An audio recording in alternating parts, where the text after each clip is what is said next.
Bien, estamos de vuelta con más en Visión Noticias y vamos a hacer un paréntesis precisamente en esta fiebre del fútbol, porque definitivamente hay que también tocar temas que son de coyuntura y que continúan de cierta forma también llamando la atención e interés de la población en nuestro país. Y vamos a presentar a mi invitado, Víctor Hugo Quijada Tacuri, abogado, analista político también, quien en esta ocasión vamos a desarrollar una serie de temas. Y quiero empezar, Víctor Hugo, te doy la bienvenida. Con el ambiente en el Congreso, con estas compras, con estos presupuestos. Primero empezó con el tema de la adquisición de estos artefactos para poder de alguna u otra forma remodelar quizás lo que había en el legislativo. Y por otro lado también el tema de las rosas, esa adquisición, la inversión de más de 80.000 soles al año, especialmente para darle una buena presentación, sobre todo también a las oficinas principales. ¿Qué te deja precisamente este ambiente? Porque incluso algunos parlamentarios han dicho que de cierta forma intentan con esto desprestigiar aún más el Congreso de la República. Bueno, Jorge, en primer lugar yo creo que esto se puede abordar de 3 puntos de vista, ¿no? El primero desde el punto de vista legal, que bueno, hay que recordar que todas las instituciones públicas del país tienen el gasto público, el gasto de inversión y el gasto corriente. O sea, dentro del gasto público hay estas dos vertientes. El gasto corriente es justamente para lo que tú mencionas, ¿no? Por ejemplo, para comprar, remodelar la oficina, para comprar indumentaria, para comprar artefactos, por ejemplo, como la compra de los televisores, que bueno, tengo entendido que hace 20 años que no se cambian de televisores, ¿no? Por el punto de vista legal, ellos han cumplido, bueno, la Oficina de Administración del Congreso cumplió con colgar la licitación. Bueno, yo no he podido revisar el tema y no he visto ninguna irregularidad del punto de vista legal. Pero el cuestionamiento viene del punto de vista político, ¿no? Que esto de alguna manera, una institución que está totalmente desacreditada como el Congreso, que no tiene legitimidad, que incluso hay una propuesta del congresista Lescano que está planteando cerrar al Congreso por un tema de moralidad. Y bueno, y más allá de las medidas antipopulares que han dado, por ejemplo, como el hecho de la reforma electoral, por ejemplo, con el caso de la no reelección de congresistas, y más allá de los casos emblemáticos, de los mamaneaudios y bueno, todo lo que la población ya conoce, eso es una raya más al tigre, pues, y que de alguna manera va a sumar, y que bueno, ya la gente, más allá de que no cree en ninguna institución pública, y el Congreso es una de las más desprestigiadas en el país, lo único que ha hecho pues es sumar, como tú bien mencionas hace un momento, ¿no? De que la gente pues la molesta, y eso que el presidente Vizcarra dijo de que iba a primar el principio de austeridad, ¿no? Entonces, y lo ha dicho incluso, porque sí, incluso dicho, dijo que debe ser más prudente en el tema de gastos, ¿no? Y que no sean excesivos. Claro, no tiene sentido que se gaste en ese tipo de dinero, en ese tipo de gasto, porque de alguna manera pues es muy frívola, ¿no? Sabiendo que el Perú ahorita, mira, han subido los impuestos, la presión tributaria decae, la población pierde el empleo, hay mucha gente de clase media que han vuelto a ser otra vez pobres, han vuelto a la pobreza más de 300.000 familias en el Perú. Sin embargo, no se pueden ir con estas frivolidades de gastos, de lujos, porque al fin y al cabo no son estos televisores y estas laptops que querían comprar, son pues de las más caras que hay en el mercado, ¿no? Entonces, no se entiende esta frivolidad por parte del Congreso. Y otra cosa que yo quisiera recalcar es por qué el Congreso siempre se le cuestiona por este tipo de adquisiciones. Y esto se puede dar una visión del punto de vista de la gestión pública, ¿no? Hay que recordar que el jefe del órgano de control interno del Congreso, ellos mismos lo nombran, y ellos acaban de modificar su directiva hace no mucho, indicando de que ese cargo no dependa de la Contraloría, o sea, de la sede central, ¿no? Que está en la avenida Arequipa. Imagínense, ellos mismos nombran a un señor, a dedo, que no está fiscalizado por nadie. Es decir, a él lo saca y lo pone el oficial mayor del Congreso y se acabó la historia. Y esto hace ver de que ellos pues gasten, por ejemplo, y no es la primera vez, tenemos el tema de la remodelación de las oficinas, tenemos el caso de los famosos aguinaldos, tenemos el tema de las compras de las canastas, y siempre hay cosas que le sacan al Congreso por temas de gasto corriente, innecesario, que podría ser priorizado para otras cosas, inclusive, ¿no? Si nos quejamos tanto de la productividad, hasta de repente para contratar personal, para que mejores asesores, ¿no? Quién sabe, se tenga que gastar en ese tipo de cosas. ¿Y por qué siempre yo enfoco el tema del control interno? Porque dentro del Estado, el aparato estatal, el órgano que se encarga de ver por el gasto público es el control interno, pues la Contraloría, en este caso. Y que ha anunciado que incluso va a tomar en cuenta, creo, estos casos. Ojalá, porque sí hace muchas denuncias y a la fecha no hemos visto ningún resultado. Y finalmente concreto, ¿no? se hace un cargamontón, ¿no? Porque siempre, a veces, por el momento quizás sale el tema y al final por ejemplo, estamos en un ambiente de fútbol, todo el mundo se olvida y dejan pasar Sí, pasa. y digamos hasta la espera de una nueva raya al tigre. Así es, en verdad esto es un tema que debería tocarse y debería sobre todo tenerse resultados, ¿no? Por eso tenemos oficinas de control interno, los mismos congresistas, no se entiende cómo aceptan este tipo de gastos que al fin y al cabo, pues cuando imagínate, la prensa lo divulga, ¿qué es lo que acarrea? Más desprestigio por una institución que ya está bastante golpeada. Y es una pena realmente. Y es una pena, pues porque es nuestro primer aparato estatal, porque acuérdate que del legislativo sale el poder del ejecutivo, por eso que el presidente, por un tema de formalidad y un tema histórico, los presidentes de cada país siempre, tanto República o Estados Federados, van a juramentar a sus parlamentos, a sus congresos, porque justamente de ahí nace el poder, ¿no? Lo mencionamos hace un momento, el tema también de este incremento del combustible, de alguna otra forma el ministro de Economía también, y tanto el presidente ha querido minimizar, que estamos hablando de 20 céntimos, y quieran o no, la gente de a pie, pues esos 20 céntimos son significativos, porque efectivamente el consumo es constante y se puede ver de alguna u otra forma cierta, puede perjudicar en todo caso al bolsillo del ciudadano. ¿Ha sido conveniente? Algunos consideran que no ha sido, digamos, el momento pertinente para que exista este incremento. Es una medida bastante impopular y lo único que ha hecho en verdad es pues exasperar más el ambiente de inestabilidad que hemos venido desde que Kuczynski salió, bueno, desde que él ejerció la presidencia, básicamente toda su transición hasta que lo sacaron del gobierno, y que de esta manera pues yo pienso que es una medida antipopular. De alguna manera, del punto de vista económico, o sea, vamos a ponernos en el plano más frívolo, más frío de las cosas, de repente era necesario hacer, porque lamentablemente nuestra presión tributaria ha caído, pese a que ha habido una mejora en la economía internacional, porque los commodities, pues, o sea, mejor dicho, la exportación de otras materias primas están pagando más en el mercado exterior. Sin embargo, esto no se está reflejando en nuestra caja fiscal. Se ha generado un déficit muy grande, que esto es una consecuencia del gobierno prácticamente de Humala, que no tuvo una buena política económica. Kuczynski tampoco no lo supo sobrellevar. Encima de la inestabilidad política ha hecho pues que ahora tengan que alzar los precios, alzar el porcentaje del IGB, porque el impuesto selectivo al consumo es un componente del impuesto general a las ventas, y que inclusive hay un proyecto para elevar el impuesto a la renta para los trabajadores independientes y dependientes, o sea, para cuarta y quinta categoría, lo cual sí sería un golpe directo al trabajador. Imagínate, al trabajador, o quienes trabajan para una empresa, quienes trabajan para el Estado, quienes trabajan de manera independiente, los abogados, los médicos, etcétera, de alguna manera pues van a verse golpeados, porque si ya tú pagas el 30% de todo lo que tú produces en un año, lo cual es bastante, porque imagínate, y para mantener tanta burocracia, porque al fin y al cabo, ¿qué es lo que se ve? O sea, los resultados. Y no se ve, o sea, el peruano no se siente bien pagando los impuestos porque no ve que su Estado Finalmente es el peruano el que paga, digamos, ¿no? Los errores. Y acuérdate que hay una lista de más de 20 empresas transnacionales que deben muchos miles de millones de soles, y nunca en la SUNAT se ve que cobra con ese mismo ahínco que te cobran a ti embargándote la cuenta cuando eres persona natural. O un microempresario. O un microempresario, ¿no? Eso es verdad. Y hemos visto incluso también repercusiones. Ha habido paralizaciones en el Cusco, en Puno, ¿no? En Puno, y donde efectivamente pues refleja el sentimiento del ciudadano. Incluso también lo está pasando en Brasil, con el tema también del consumo de combustible, y también han tomado medidas drásticas la Asociación de Camioneros. O sea, realmente es en respuesta a una incomodidad, ¿no?, del ciudadano de a pie.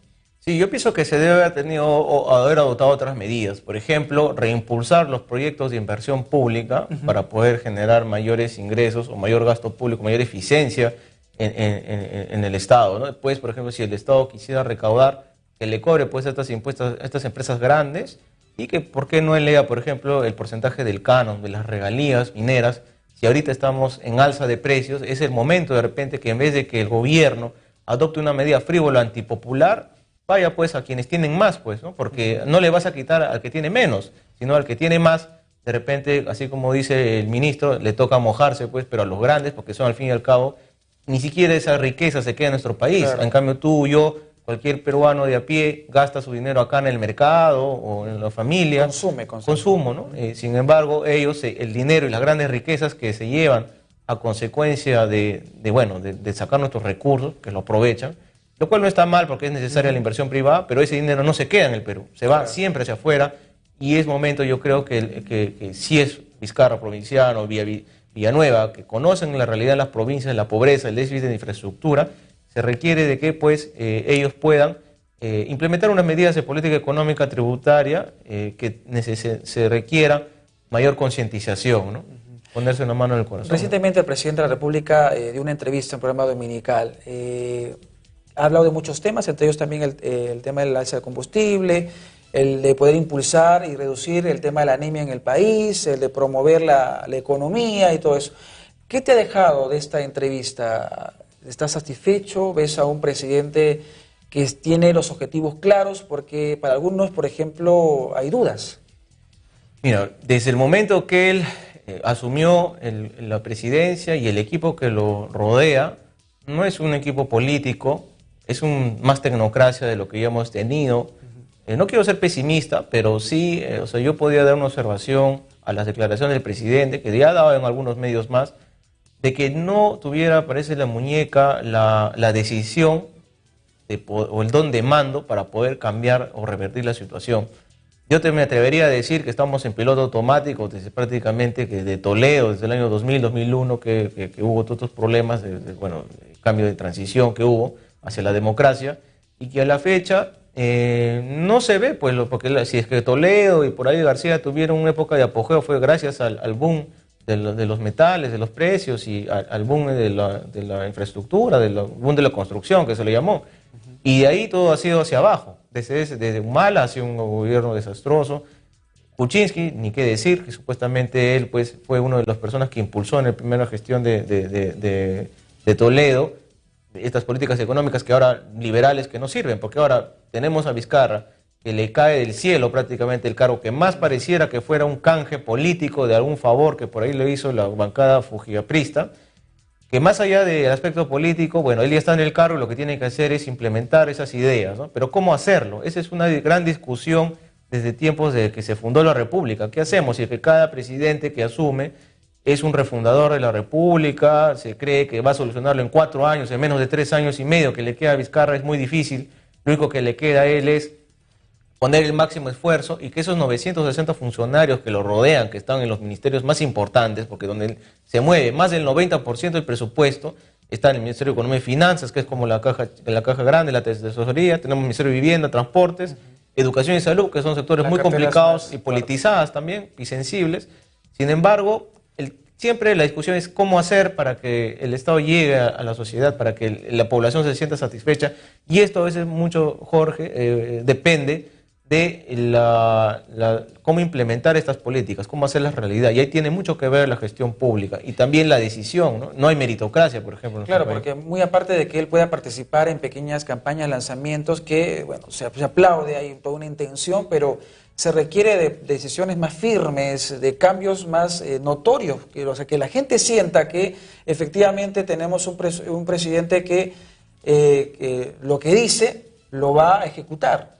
Digamos que eso es el sentimiento del pueblo también, ¿no? Sí, en verdad ese es el sentimiento del pueblo, pero también hay que recordar que, bueno, lo que la gente quiere es cemento concreto, ¿no? Obras que se plasmen en solucionar, por ejemplo, el déficit de acá en Lima, que tenemos la gran capital del tráfico, la inseguridad ciudadana, y en verdad no se ve. Y en verdad Vizcarra la está pasando tranquilo, tiene, digamos, está pasando lo de mantequilla, por decirlo así, tiene este chance hasta después del Mundial, inclusive hasta después de las elecciones. Yo creo que hasta octubre las cosas que salgan no van a trascender porque, bueno, tenemos esto del Mundial y tenemos esto de las elecciones, que la gente va a estar distraída en otras cosas, claro. Pero eso no significa que no se dejen de tratar los temas y que la población no reaccione, ¿no? Porque bien en la última encuesta incluso ya se ha notado un bajón, ¿no? Sí, creo que ahí rápidamente ya la gente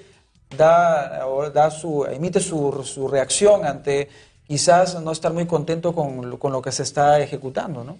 Sí, la población no se siente, bueno, lo que pasa es que cuando a la gente le tocas el bolsillo, que es lo más sensible, es cuando la gente empieza a reaccionar. Que me da es una medida antipopular, esto de levantar los impuestos, además de que no se ve la promoción de los proyectos que quedaron paralizados. Por ejemplo, tenemos el gasoducto del sur tirado, problemas legales. Tenemos la reconstrucción no se está ejecutando, está muy lento, no se está ejecutando el presupuesto como debe de ser. Todo el norte sigue igual, no hay cambios en las carreteras ni en los puentes, estaba yendo muy lento y eso se debe también a un régimen legal muy duro, muy estricto y que también por la falta de capacidad de nuestros funcionarios. Tenemos el tema del proyecto de Cunturhuasi de Cusco, que también, el aeropuerto de Chinchero, que también quedó hasta ahora en nada. Y bueno, pues habrá que esperar pues que Vizcarra pues... Y que incluso él debería en todo caso asumirlo, sabiendo de los antecedentes, ¿no?, en este proyecto, ¿no? Una vez que él es presidente, de alguna otra forma debería tener una situación más clara, y es un proyecto que merece Cusco, ¿no? Estamos hablando de una de las ciudades más importantes de nuestro país. Claro, la más importante en turismo, ¿no? Y la segunda, o una de las más importantes de la Sierra del Perú, ¿no? Que incluso tiene, bueno, básicamente vive del turismo, ¿no? Y bueno, en el caso del gas, ¿no? Que es uno de los principales proveedores de recursos para la región, para sus municipalidades y también para el gobierno central. Sin embargo, no se ve, no se ve, y esto ya es un déficit desde Humala a este actual gobierno, porque es el mismo gobierno con distinta gestión, porque sigue siendo Peruanos por el Cambio el que está en el gobierno, ¿no? Entonces, aquí lo que se podría hacer es un llamado, en verdad, a las autoridades a que tengan una voluntad de más firmeza y decisión en las cosas, ¿no? Quizás este ambiente, digamos, quizás exista tensión. Hemos visto también declaraciones donde ahí con la primera vicepresidenta Mercedes Arauz, al parecer muestra que no hay cierta empatía con el presidente de la República, o quizás otros elementos que lo rodean, lo cual no permitiría que finalmente pues, el presidente pueda también desarrollarse como tal.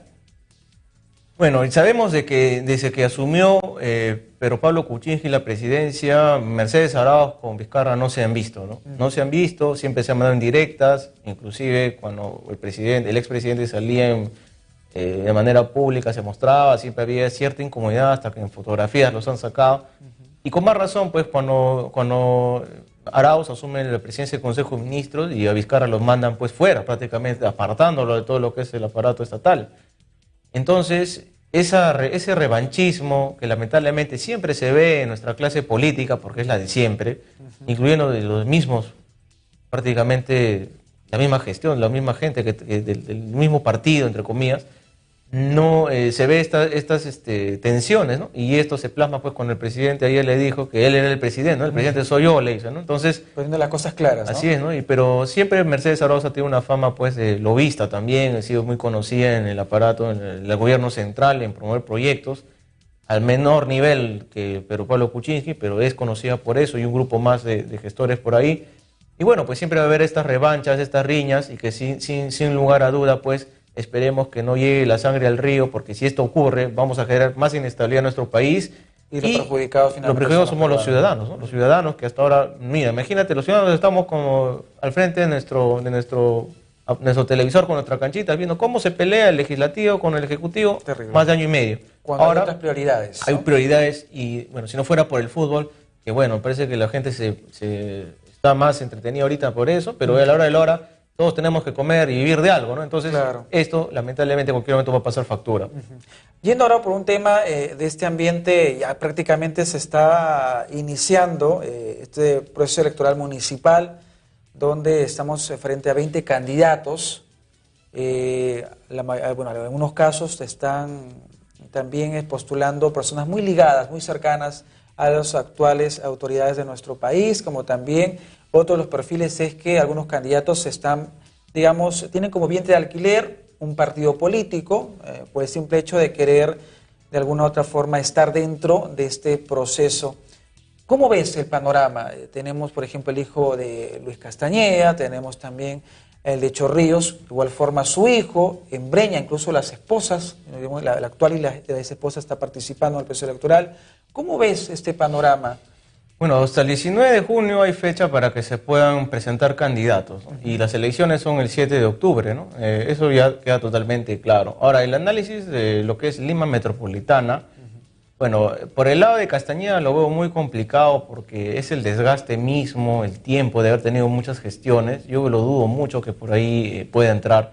Lo que sí veo es de que hay, como tú dices, más de 20 candidatos, entre ellos la mayoría nuevos.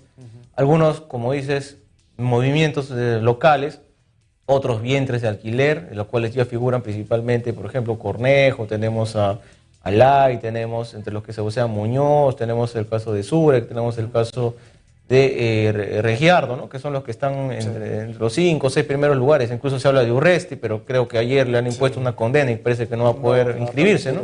Pero al menos estos 5 están ahí.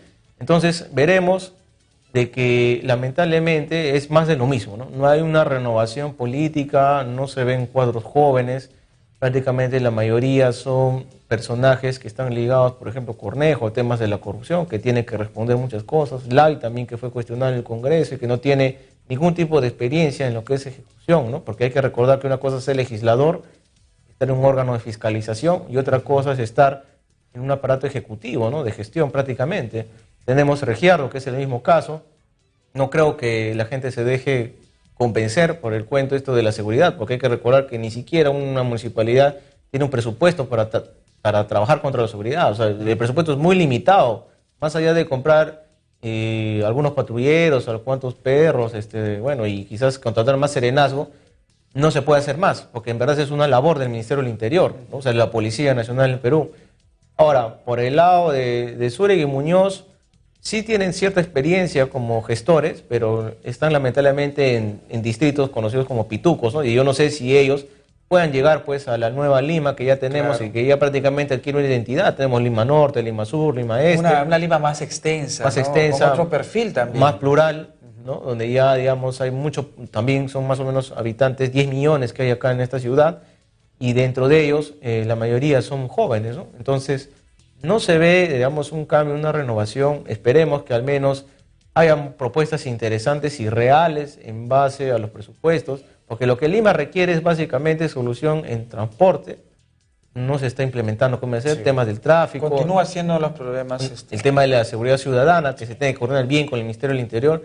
El déficit de infraestructura pública y de servicios, ¿no? Que es básicamente, bueno, el tema del saneamiento, el agua también, eso es un tema que lo tiene que coordinar el mismo gobierno central, pero también la municipalidad puede apoyar, impulsar algunos proyectos importantes para Lima, y eso es a nivel de todas las regiones y las provincias, ¿no? Pero yo lo que voy es de que se tiene que hacer un llamado también a la reflexión de la población, sí, ¿no? Porque si la población no toma conciencia de que estás dándole a una persona para que administre tus recursos, es tu dinero, es como que a ti te golpeen en tu casa, ¿no? ¿O acaso tú vas a gastar dinero en algo que no quieres o innecesario? Ya, pues es lo mismo, pues, porque los tributos de todos van a un tercero a que lo administre, ¿no? Que es este caso el gobernador regional, el alcalde, el presidente de la República, a quienes nosotros elegimos vía democracia representativa por votaciones. O sea, que es necesario que se sepa quién es el que entra, los antecedentes, porque mira, acabamos de salir en este año y el año pasado de bandas criminales que han secuestrado los distritos, las provincias y las regiones, que prácticamente le han puesto feudos, cacicazgos. Tenemos el caso de Punta Negra, de Villa María, acá en Lima nomás, de Villa María del Triunfo, alcaldes cuestionados como el de Chorrillos, tenemos el caso de Barranco, ¿no? Tenemos el caso en provincias, en regiones también, de que incluso gobernadores regionales que están en la cárcel, y que a la hora de la hora, pues, lo único que hacen es aprovecharse de los cargos, trabajar con todo el patrimonialismo que puedan, es decir, hacer lo que quieran en su bien personal. Es como un bien personal, como una chacra para ellos, hace lo que se da la gana, y pues después quienes pagan los platos rotos somos nosotros, pues, claro, los más pobres. Y le hemos visto incluso, también nosotros tuvimos la oportunidad de hacer una encuesta donde justamente parte en el compromiso del ciudadano, ¿no? A veces nos quejamos de nuestras autoridades, pero como ciudadano tengo que tener la iniciativa de investigar, conocer los antecedentes de la autoridad, candidato, y finalmente emitir un voto justo y razonable. Y lamentablemente en esta encuesta, por ejemplo, la mayoría desconocía de los candidatos.